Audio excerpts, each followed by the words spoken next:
Kaixo entzule eta ongi etorri Barne Bidean saio berri batera. Gaurkoan,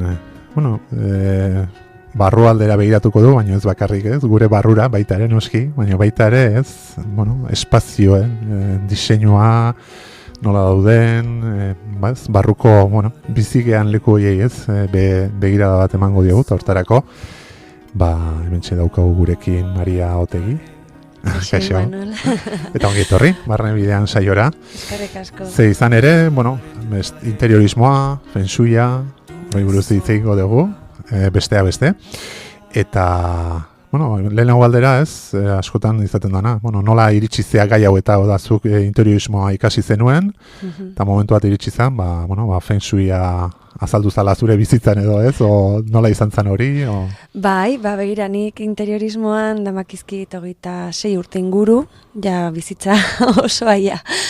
Eta niri energiaren mundua betidanik erakargarria egin zait. Osea, txikitatik dakarkin zerbait da, eta beti egon naiz pixka bat aztertzen eta gauzak bilatzen zentzu horretan, niretzako zian pixka bat, ez? Baina momentu jakin batean, azaldu zaiten formakuntza bat egiteko aukera, geobiologia eta geometria naturalekin espazioak eta lantzeko urtebetekoa. Eta, esan nun bida zergatik zelkartu bibideak, ez? Nere lana, nere pasioa eta nere barneko pasioi ere, ez? Energiarekin. Eta hasi nintzen eta bukatu nuen, eta ondo, baina pentsatzen nuen, agian alde honetatik jarraituko dut pixka bat aztertzen. Eta beti entzuna neukan feng shuiataz. Baina nere buruak esate ziten, agian arauak bete behar dira feng shuiarekin, eta igual mugatzen dit nere kreatibidadea, eta ez dakit, Eta, arauak komilan artean gero sartu nitzanen eta aztertu nuenean eta ezagutu nuenean gertutik mundu hau, feng shuiaren mundua, konturatu nitzan ezetz. Osea, azkenen da filosofia zabal bat, bizitzeko era bat ere, eta kontrako aske kreatibidadea esnatzen dit, eta behin barneratuta duzula informazio guztioi, niretzako asko amplifikatzen da nire diseinatzeko gaitasuna, ez? Eta hortik gainera begiratuta. Eitu. Aipatu duzu, filosofia bat, dala, ez, feng shuia, eta egia da, ez dala hain arrotza, ez? Ni uste, alde batetik bestetik jendeak entzun izan dula, ez, feng shuitza. Ze esan nahi du, nola laburtuko zenuke, hola, detzatzen den, hori buruz hitzein dezakegula, ez, egun guztia, ikastaroak, gero hitzeiko dugu, Bai, begira, feng shui hitza bea esan nahi du haizea eta ura. Haizea eta ura bezala mugitzea energiak gure espazioetan da feng shuiak nahi duena, ez? Arin, orekan, suabe, gozo. Orduan, bi hitz horiek feng shui, haizea eta ura, ja asko esaten dute, ez? Begirada naturan dagoela, taoismoko arte guztiak bezala, ze azkenen artek dira. Eta hori esan nahi du, ez? Oso ezaguna da, azkenaldi honetan asko entzuten da, baina bai pena ematen din nahi, azkeneko kanpoko azalakin geratzen dela jendea, ez? Oiga, askotan gertatzen da bezala, edo ja, da, ez da, gauzak nola jarri, edo, ez, bi gauza, eta, ja, feng shuia edo, baina, horratzean, esan duzuna, filosofia badago, arte badago, ez? Arte badago, azkenen, begiratzen duguna feng shuian, da, taoismoko arte guztietan bezala da, natura eredua da, eta saiatzen gara naturaren elementu horiek barneratzea gure espazioetan, kasu honetan, ez, feng shuiarekin. Ze dira disiplinak oso aintzinetik sortutakoak, esango nuke txamanikoak diala, ez? Naturan gizakia bizizanen oso lotuta naturarekin eta naturarekin bat zanen, eta bea bazekila elementuak eta natura bera zala, ez? Orduan, saiatzen garena fenshuarekin da, pixka bat espazioak antolatzea hortikan, ez? Begirada horrekin, eta batez ere energiaren pultsuak orekatuz.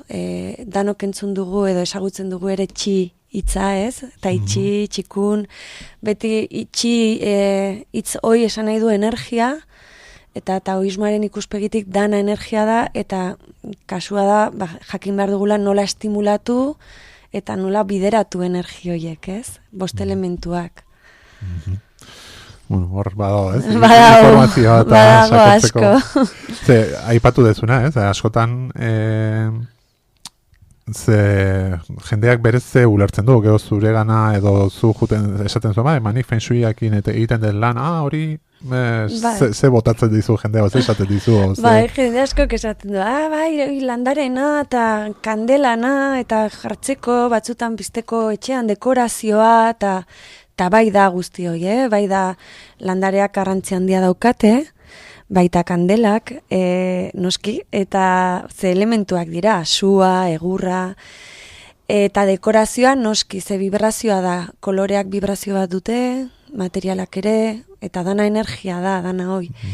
Baina nik ere baita aztertzen dugu lurrazpin dauden paisaiak, geopatiak, baita aztertzen dute espazioaren memoria edo biografia, ze askotan espazioak gordetzen dituzte beste bizipenak, ez? Eta orduan, nik juten naiz espazio batea eta aztertzen ditut energetikoki gauz guzti horiek, baina baita dekoratiboki, noski.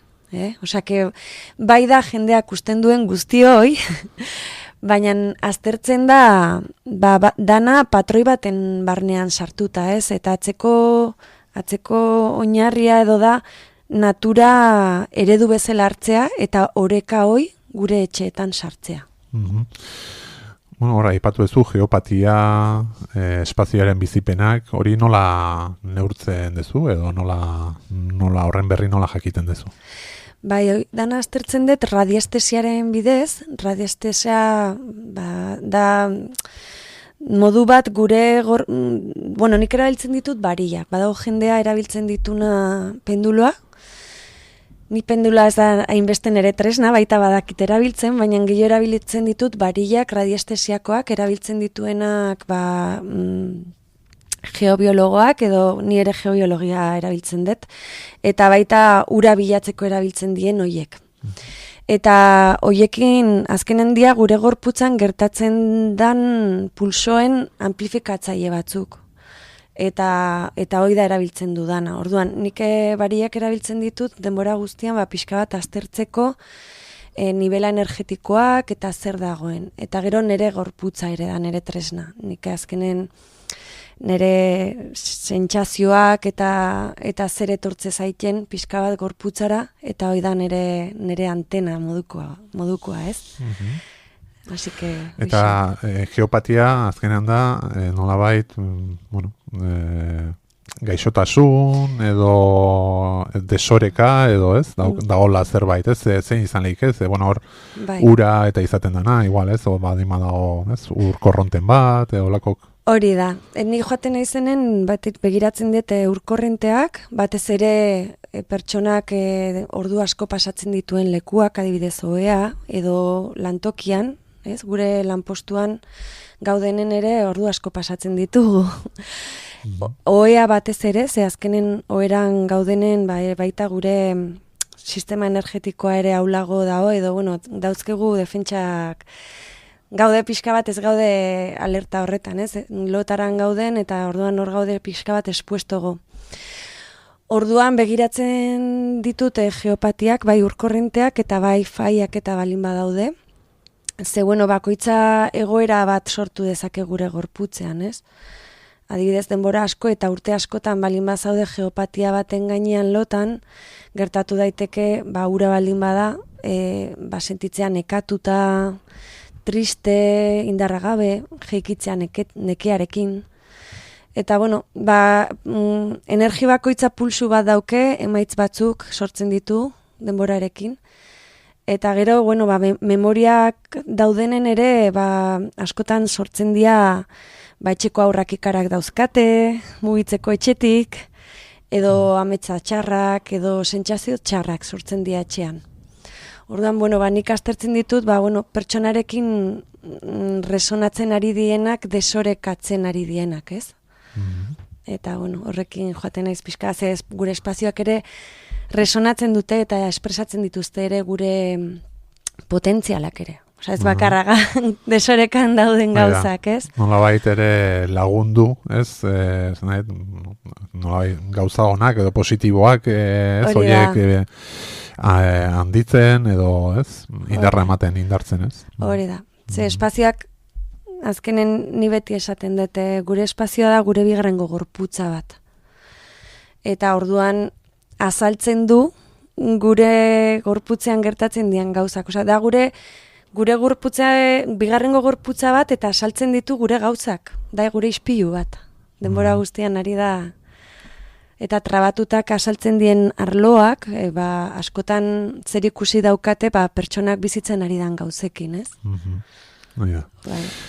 Beraz, bizkanaka horra igala hitz egiten, feng shuia ez da gauzak politiak eta jartzea. Ez bakarra. Gauz politak eta jartzea dia aktuazioak konstientek egiteko, intentzio batekin, ez? Intentzio oso garrantzitsua da feng shuian.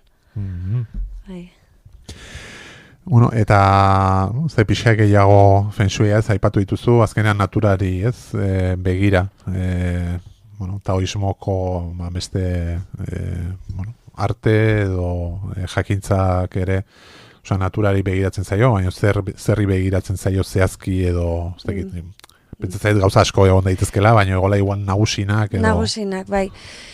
Begira, leno hasieran esan dizudan bezala, dia kultura oso antzineko kulturatik etortzen dian gauzak, ez? Nire ustez hauek garatu zian, txamanismokin lotuta zeuden kultura hoiekin, eta ziur nago ere hemen Euskal Herrin izan dugula olako zerbait, gainera gu oso lotura potentea daukegu elementuekin, ez? Baina gizakia zeukan lotura horrekin eta naturaren obserbazio horretan, egin zituzten lotura asko, ez? Orduan, gauza bat da energia. Energia bi pultsu ditu, yin eta yang. Bat baretzen gaitu, laguntzen digu baretzen, eta bestea azeleratzen. Bata ez da bestea baino hobegoa. Azkenen, erabildi behar dugu momentu bakoitzean behar duguna, gure bizitzan. Agian behar dugu baretu, agian azeleratu edo martxan jarri gauzak. Yin eta yang, adibidez, bi pultsu horiek jende guztiak ezagutzen ditu. Eta hoi elementuaren bi energioien dantzaren artean sortzen dian espresioak edo orekan artean, azaltzen dira 5 elementuak. Yin eta yang 5 elementuaen atzean dago, barnean dago, baina proportzio desberdinetan. Batzuk daukete yang gehiago, beste yin gehiago, eta orduan sortzen dira 5 elementuak. Eta 5 elementu horiek dira sua, lurra, ura, egurra eta metala. Eta danak daude lotuta naturaren erritmoarekin, eta 24 orduko zikloarekin ere, adibidez. Adibide bat jarriko, txiki bat, pixka bat ulertzeko, Adibidez, eguzkia ekialdetik ateratzen da. Komentatzen genuen leno, dagola oso lotuta jendea naturarekin kontaktuan zegoenean. Aintzinean, eguzkia ateatze zanen, bizitza astezan, eguna astezan, ergi elektrikoa zeon. Orduan, eguzkiara ateratzen da ekialdetik. Eta orduan hoi da, hasiera berrien energia, ze eguna hasten da, ez? Orduan, gure etxean ekialdea ere dauke lotura hoi. Da, hasiera berriaren aurloak, martxan jarri nahi ditudan gauzak, energioiekin dago lotuta, ez? Eta hoi da egurra elementua. Adibidez, sua elementua da, eguzkia altu-altuen dagoen momentua. 24 orduko zikloan, eguerdia izango zen, hegoaldea, eta da argitasuna. Da argitasuna eukitzea, jakitea noruntza joatea nahi dut, nire proiektuekin, nire bizitza bultzatzeko, argitasuna, arrakasta ere. Bueno, orduan, paralelismo guzti horiek ez da alazar esaten bezala, etxeko arlo bakoitza daukela esan nahi bat, etxeko arlo bakoitza dauke esan nahi bat, naturarekin obserbazio horretan sortu dan filosofia horrekin, ez? Orduan, obserbazio horretan, 5 elementuak aurkitzea ditugu gure espazioetan eta banatzen dira 8 eremuetan. Eta 8 eremu horrei deitze zaio pakua. Pakua dala las 8 direcciones edo 8 direkzioak. Eta pixka batola asko labur bilduz. Baina esan nahi detena da, etxearen arlo bakoitza esan nahi bat daukela. Daukegu arlo bat bikotearen edo harremanen isla egiten duela, beste bat lanaren errealizazioa adibidez, senideak, osasuna. Adiz, sukaldea ere elementu bati dago gehiago lotuta, o ez dauka zertan, adibidez? Bai, sukaldea dago lotua lurra arloarekin, dala baita, azkenen da arloa betidanik, ez? Non jendea elkartzen zan bazkaltzera edo torduetan, eta komunikazio sortzen da pertsonen artean. Eta komunikazioaren arloa, lurra arloa da harremanak, pertsonak, sukaldea lurra elementua izango zen. Sukaldea zu. Hori da. Elementuk ere nastu, egongo dia baita ere, igual da, nola izateko, ez? Batez ere elementu bat nabarmentzen dela edo, baina baita ere besteak ere hor daude, ez? Dantzan. Dantzan, noski. Sua gainera, nahi gustatzen zait asko, gero dantza horretan elementuak bata besteari elikatzen dio, ez? Orduan, sua, konkretuki, elikatzen du lurra elementua. Da, como bere ama, bere sortzailea. Sua sortzen du lurra. Osa, bai. Gero begiratu behar da etxe bakoitzean nun dagoen sukaldea. Baina berez, kontekstutik aterata, izango zen lurra elementua. Bai.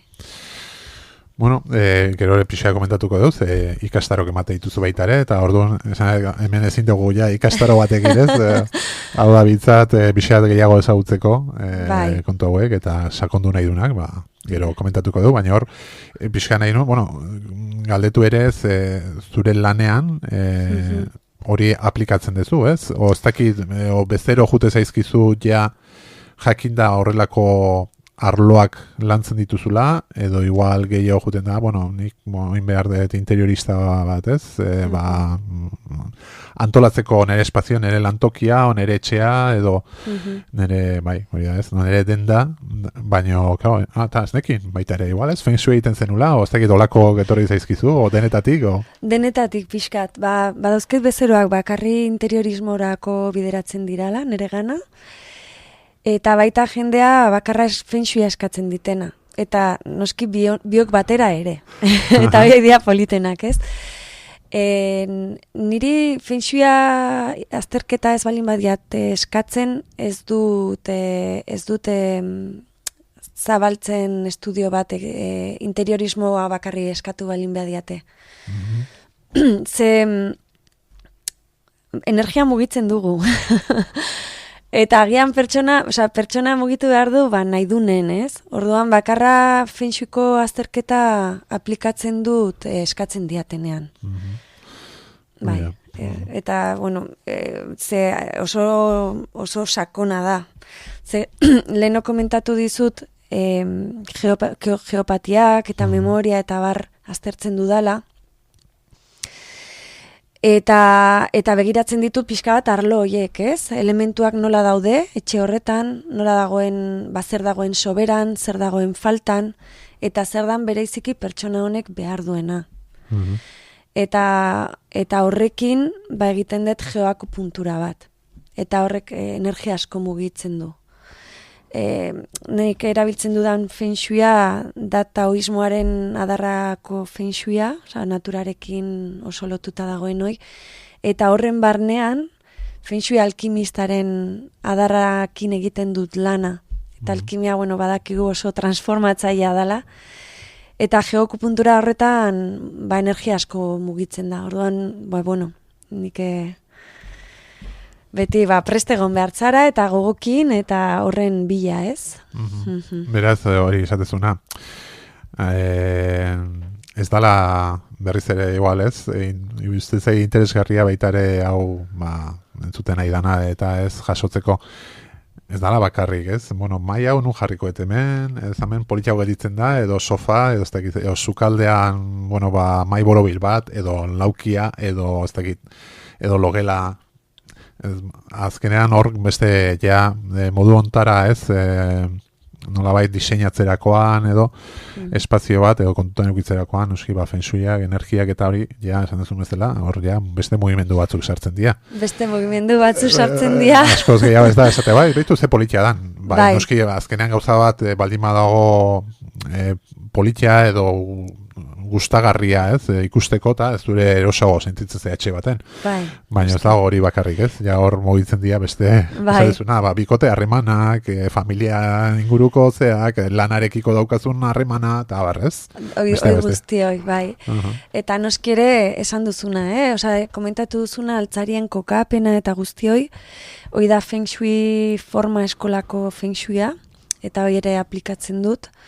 Eta hor baita noski begiratzen da hasiera baten esan dudana, ez? Feng eta shui hitzak da energia haizea eta ura, energiak eta horrela nahi duela feng shuia mugitzea espazioetan, eta hor sartzen da baita nola kokatu altzariak, energiaren transizio horiek arinak eta suabek eta gozok izateko, ez?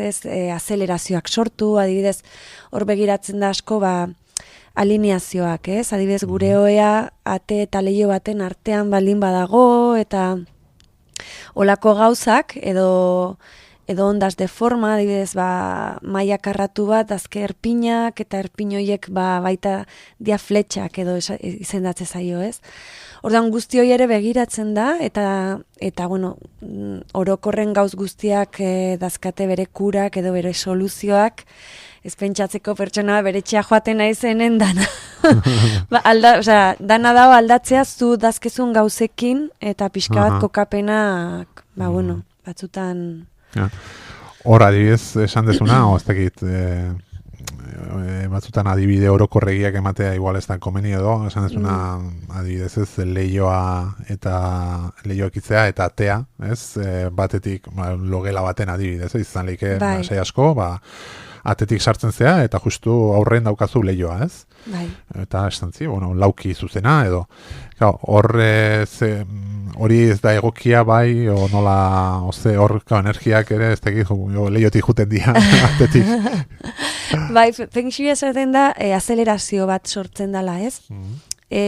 Atea eta leiho baten artean, azkenen harreman bat sortzen da esate bateako, da bata bestean paren, energia nahi du transitatu bata bestearen artean, orduan horra azelerazio bat sortzen da.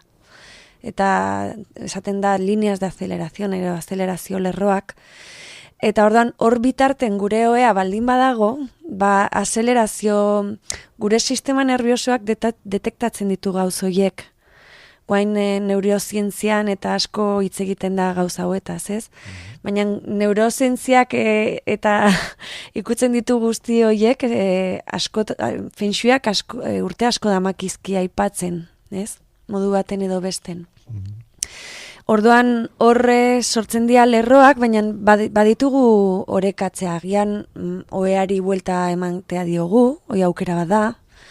Baina, klaro, askotan entxufek eta lanparak eta, ezin ditugu mugitu. Orduan, badazkegu beste kurak edo beste soluzioak, ez? Adibidez, karrioiak edo landarak, eta badade moruak desazeleratzeko energia, eta zuzena izan beharren, pixka bat sortzeko energioi ondulatzea, eta transitatzea gure espazio hortatik suabexegoa. Orduan, azkenen egiten duguna da energia nola dagoen lekuetan eta berbideratzea. Osea, da, elkarrizketa bat sortzen da energiarekin eta joaten gara akordioetara jatzen, ez? Olako zerbait. Bai. Jasotzeko haize askotan. Barne bidean saioan ere energia, uste saio bakoitzean, ateratzen den hitza da, kontzeptua. Bai. Baina, askotan ez da zaila, askotan zaila da esplikatzea edo igual bat ematek interes berezirik izbali maduka horrelako kontutan, energia, zertze energia eta zeizeate, ez? Energia, ez da egite, eolikoa, nuklearra, ez ze energia, eta ez, barne energia hori, hain zaila dana, esplikatzen, edo, baina hor mugitzen dian, energia. Bai, ni beti eredu bezala jartzen dut musika, ez? Musika azkenen vibrazio bat da, eta nire hitzaldietan askotan musika sartzen dut, ikusteko bipolaridade horiek. Eta adibidez, musika vibrazio bat da, eta gure gorputza, musika bat egin daiteke gure umorea aldatzea. Osea, baretzea adibidez, ez? Lasaitzea, edo estresatzea, segun da musika entzuten duzun, ez? Batzutan da soinu bat repetitiboa, eta hoi da, vibrazio bat gure zentzuak filtratzen duena, eta badaukegula rekonozitzea, ez? Esatea musika entzuten ari naiz, eta horrela sentitzen ari naiz, hau entzuten ari naizelako. Baina espazioetan daude energia askok, gure sentsazioak oreka edo desareakatzen dutenak, baina vibrazoi ezin dugu gure belarriekin edo gure begiekin ikusi ala entzun, baina hor daude, ez?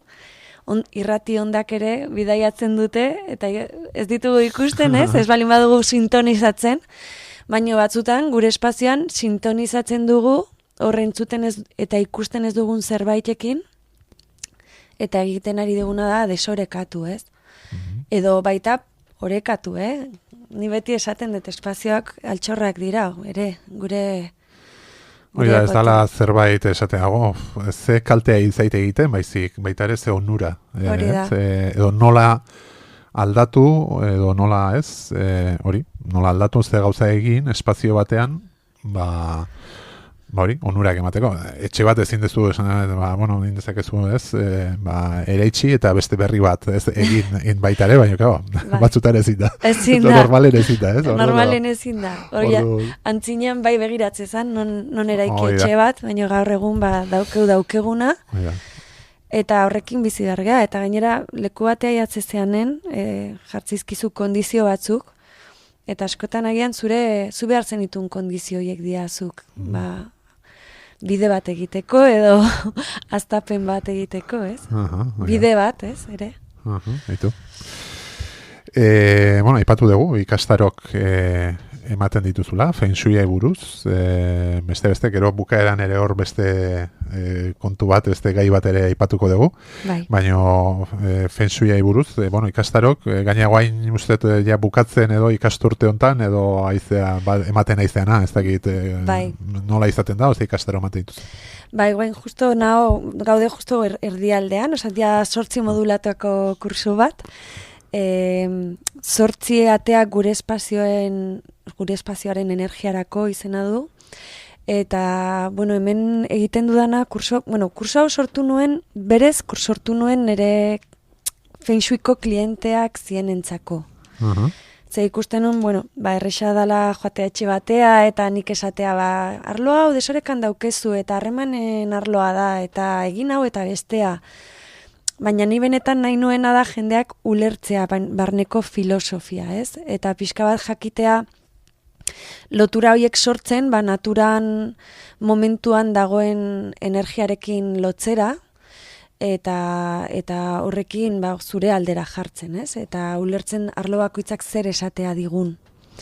Orduan sortu nuen hasiera baten bezeroentzako, baina, gero jun naiz irekitzen, ze, ikusten dut interesa handia dagoela.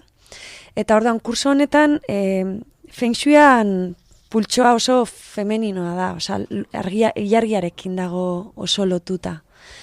eta ilargin egutegiarekin joaten gara, atez-ate, osea, azkenen, 8 etxean daude 8 eremu hoiek edo 8 arlo hoiek bakoitza gai batekin lotuta, joaten gara irekitzen taldean, eta bakoitza beretxean lantxo bat egiten, arlo bakoitzian. Saiatzen naiz naturan ere aktiboa egotea energioi, adibidez guain suaren atearekin gaude, eta naturan udara sua da.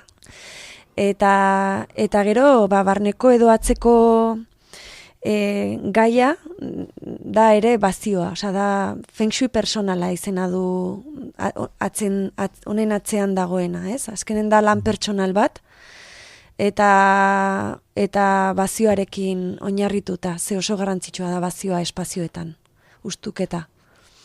Eta horrekin azkenen lantaldean izan da, sortzen da transformazio oso polita, jendea urte osoan dauke bidai bat egitea bere etxen bitartean, ikasiz eta baita naturarekin eta bazion bitarten lotura hoi sortzen, ez? Osea, que oso polita, oso polita da.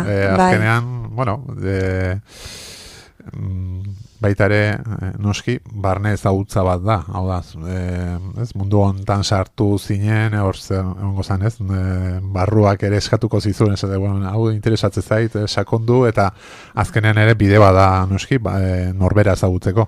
Bai, azkenean autoezagutza bide bat da, feng shuia, batez ere feng shui pertsonala darani erakusten dudana, ze horrere erabiltzen ditugu asko itxineko ikurrak, yin eta yang nekin sortzen dian ikur batzuk, eta informazio asko jasotzen dugu gure buruataz, eta ikasketa bat da. Esango nuke, feng shuia daukela gure bizitzan transformazioak egiteko gaitasuna, eta horrela da.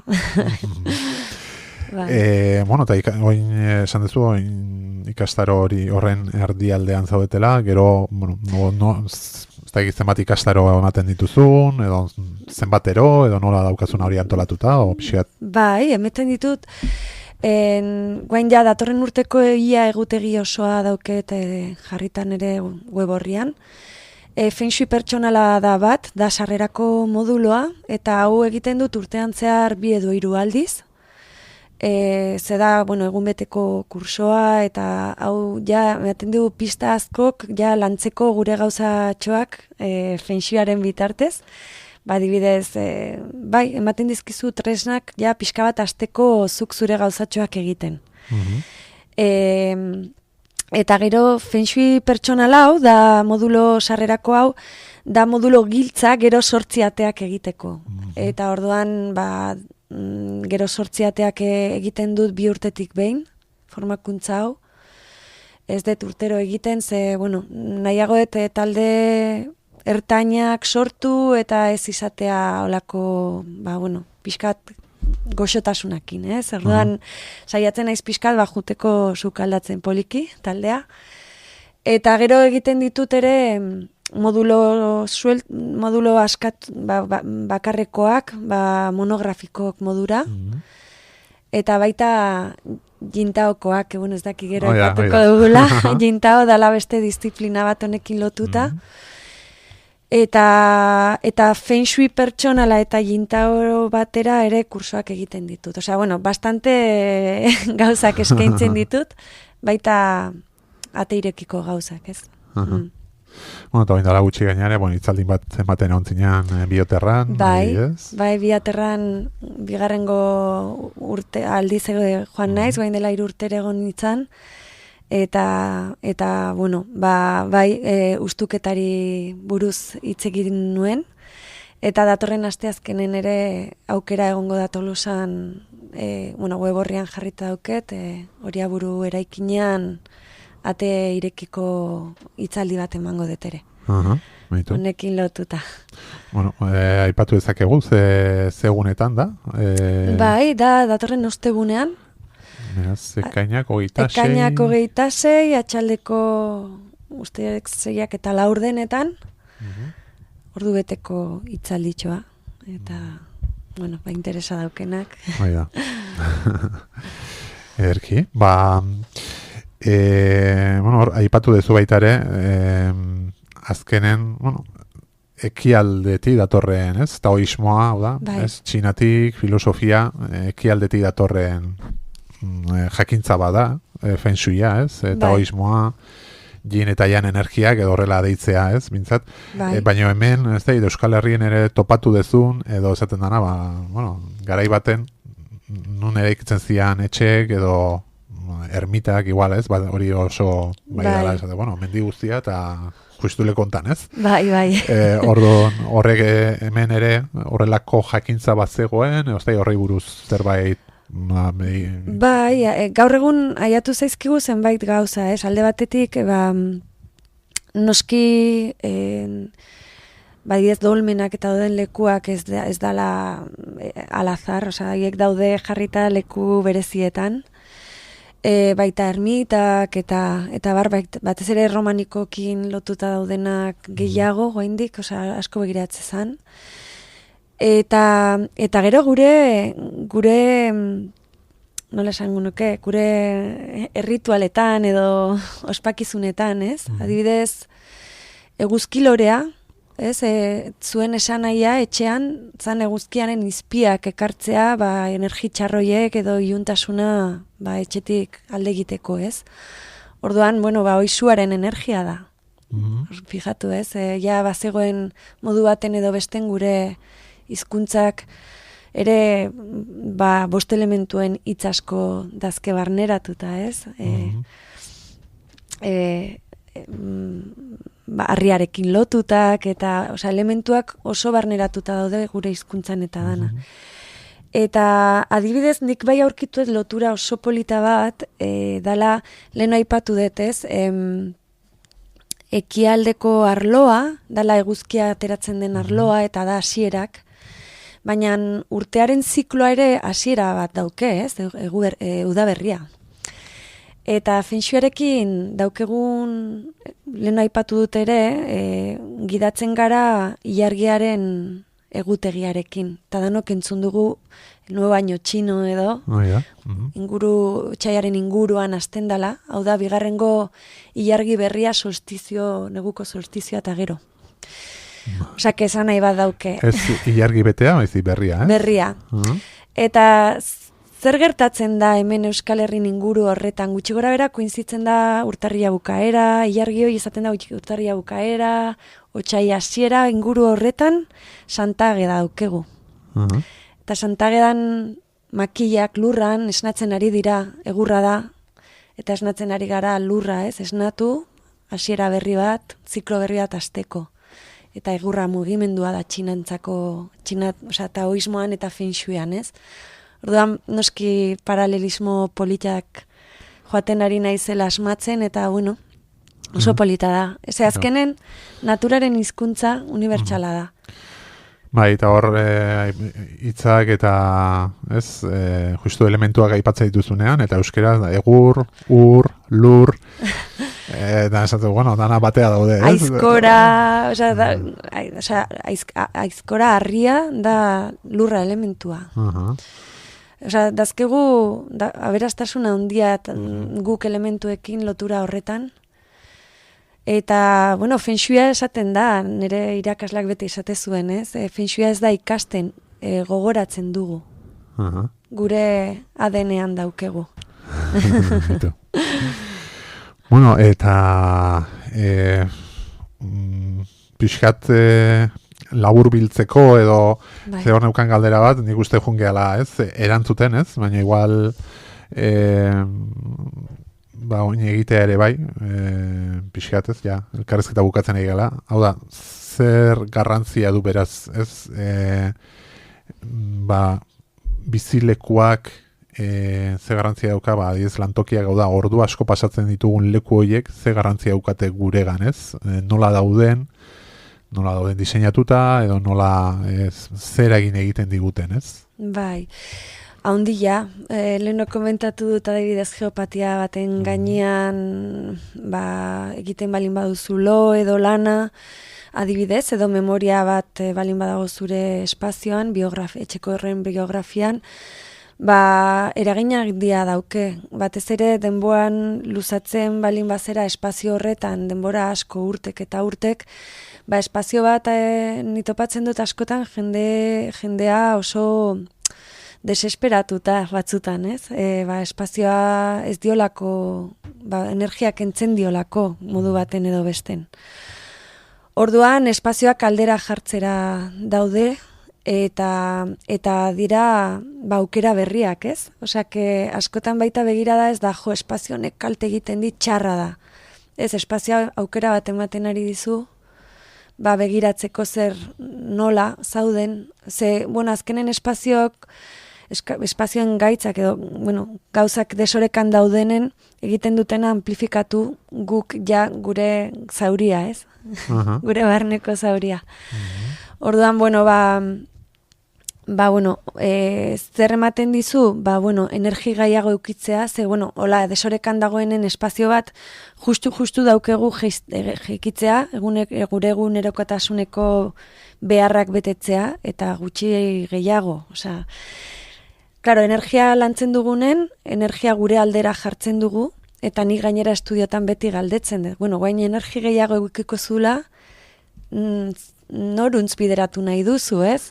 Zure ametxetara, ez? Zu nahi duzu horretara, zure bidea egiteko. Orduan, energi gehiagorekin balin bazaude, noski daukezu bizitza gehiago disfrutatzea eta bideratzea energi ekstra daukezu noi, zu nahi dituzun gauzetara. Azkenen dana dia nolabait erronkak gehiago ikasteko norberari buruz eta bizitzari buruz, ez? Azkenen autoezagutza bada, fenxui da filosofi bat. Baina interesgarria da, etorri zaidoen liburu baten behin irakurri nun, Einsteinek galdetze omen zuen, galdera garrantzitsuenetako bat, ez? Zala, unibertsoa lagungarria da, nolabait ez, pentsatzea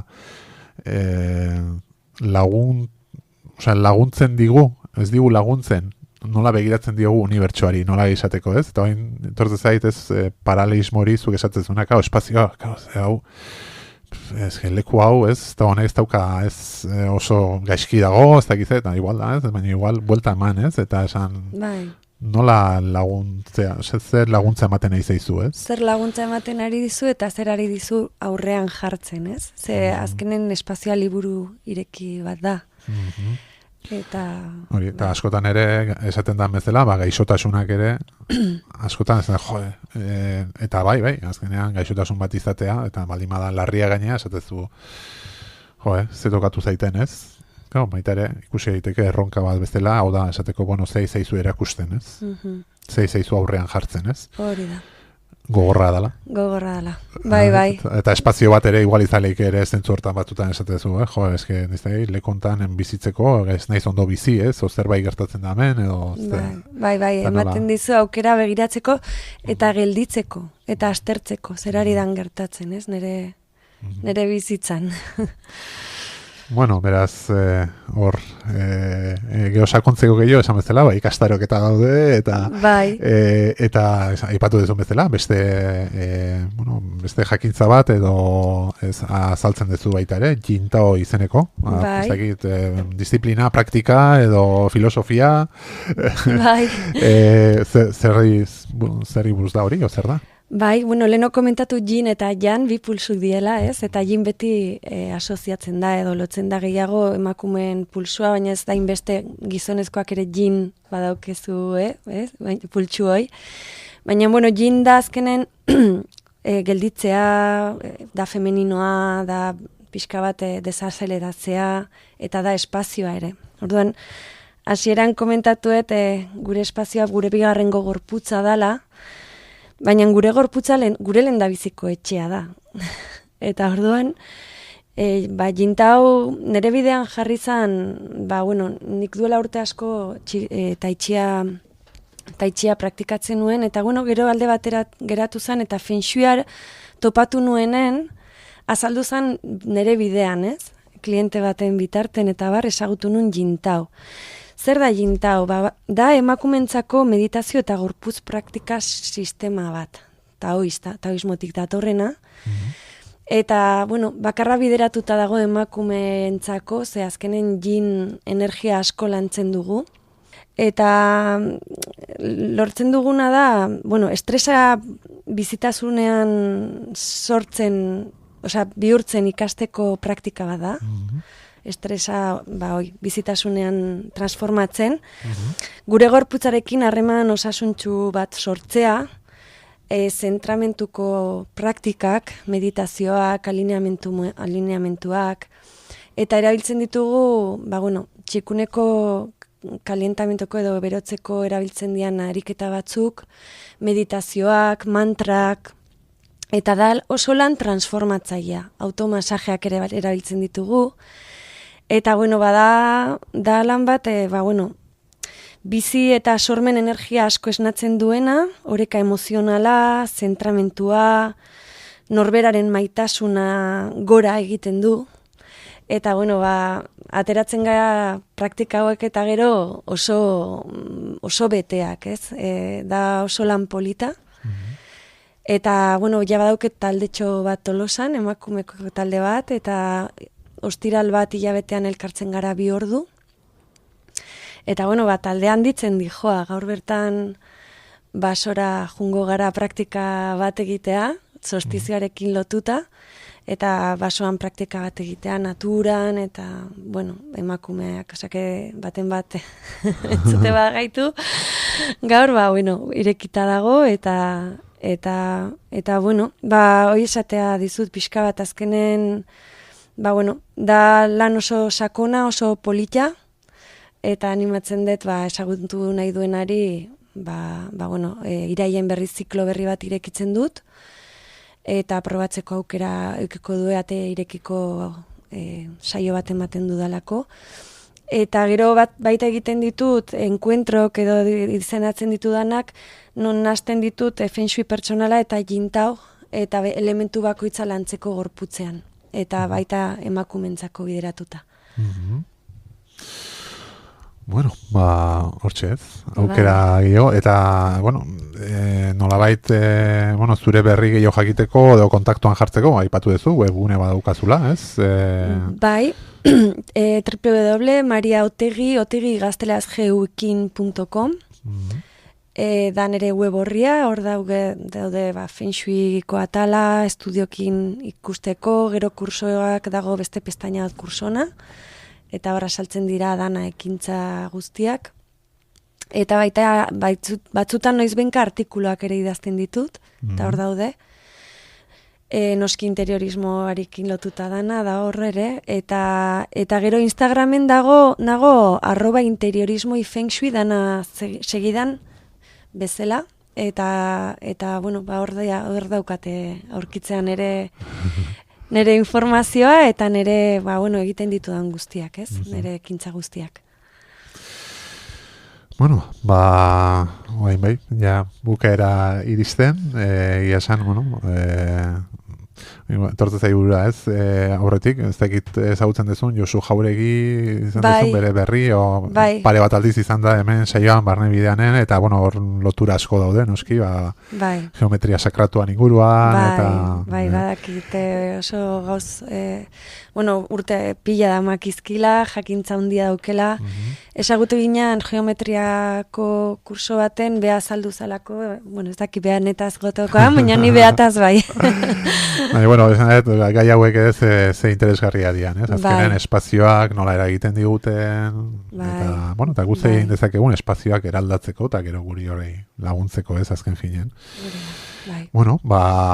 Eta gaurko saioa besteak bestela bukatzeko, gaina gaurkoa izango da denboraldi hontako azkengoa, eta bukaera emateko abesti bat, eta abestia aukeratu duzu 4 vientos izenekoa, berez Danit Trebuigen zea da ez, sortutakoa, baina zuk ekarri ezu bertsio bat bezala, ez? Reykjavik edo horreik, edo Reykjavik edo ez dakit, DJ edo ez dakit, ze... Bai, bertxea da pixka bat, beste flow atala daukelako, gustatzen zait asko ni jintauko, eta, bueno, feng shui interno, feng shui barneko feng shui eta jintauko kursoetan ere jartzen dudalako, zeitz egiten du elementu eta asaltzen dira, bueno, haizea, aipatzen du haizean bitarten, haizea sendatzearen energia da feng shuian ere, eta da potentzialak sendatzea, eta bueno, haizearen bitartez egiten digu rekorrido bat elementu guztietatik, ez? Oiana, basamortua, oiana, egurra elementua, basamortua, sua elementua da, mendia da lurra. Eta, bueno, pixka bat hoien onurak, ez? Jasotzeko eta oso abesti emotiboa da. Netzako nahi asko betetzen hau eta oso propio gaurkoako iruditu zait. Bere iziki polita. Erkia, hori entzunez bukatuko dugu, eta zuri Maria Otegi, benetan, eskerrik asko, hemen izateatik, eta hurrengo bat arte. Eskerrik asko zuri, Manol, eta baita Gaspiri, guri zuri nitaz hitzekin zizulako, eta bueno, eskerrik asko, Dani.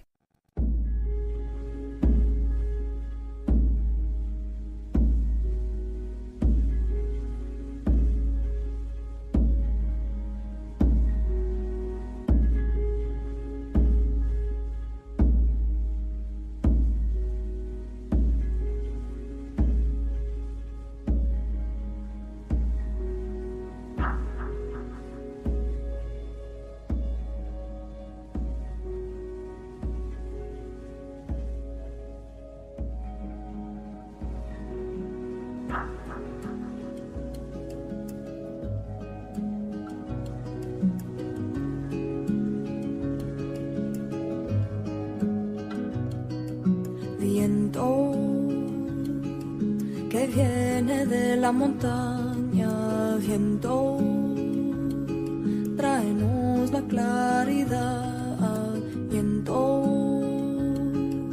que viene de la montaña, viento, tráenos la claridad.